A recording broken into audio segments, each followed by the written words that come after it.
Quite NARWHAL by Jessica Sima. Kelp was born deep in the ocean. He knew early on that he was different from the other narwhals. His tusk wasn't as long as everyone else's. He had different tastes in food, and he wasn't a very good swimmer. But his friends didn't seem to mind, so Kelp decided he wouldn't either. That is, until he was swept away by a strong current. I wish I were a better swimmer. Kelp found himself at the surface, closer to land than he'd ever been before. High up on a cliff, he spotted a mysterious, sparkling creature. It looked so familiar. It looked like Kelp. Kelp swam toward land as fast as he could, which wasn't very fast at all, hoping that he could catch up with the creature that looked just like him. When he finally reached the shore, Kelp felt a little bit anxious. He had never left the ocean. He was nervous about walking for the first time, but the land creature made it look easy. Oof! It wasn't. Ow! Eventually, he got the hang of it.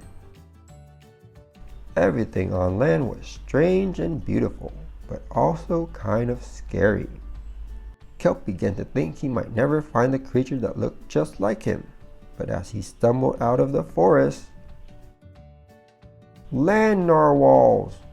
Actually, we're unicorns, and by the looks of it, so are you. Kelp had never heard of unicorns before. They taught him all sorts of new things about his tusks. We call them horns. Wow! They introduced him to unicorn delicacies, and they show him how to gallop. There was no doubt that Kelp was, in fact, a unicorn. He was having so much fun that he didn't want to leave. But then he remembered all of his friends under the sea. Kelp missed them terribly, so he said goodbye to the unicorns and returned to the ocean. Come back soon! Kelp swam toward home as fast as he could, which wasn't very fast at all, hoping that the narwhals would still like him now that he was a unicorn. When he finally arrived, Kelp had butterflies in his stomach. Welcome home, Kelp!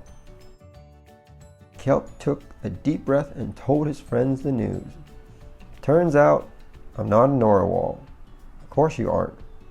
I'm a unicorn. We all knew that. They took it quite well. Kelp was happy to be home, but now that he experienced life on land with the unicorns, he couldn't seem to forget them. Did he want to be a land narwhal with the unicorns, or a sea unicorn with the narwhals? Kelp couldn't decide. But then he realized that maybe, just maybe, he didn't have to choose.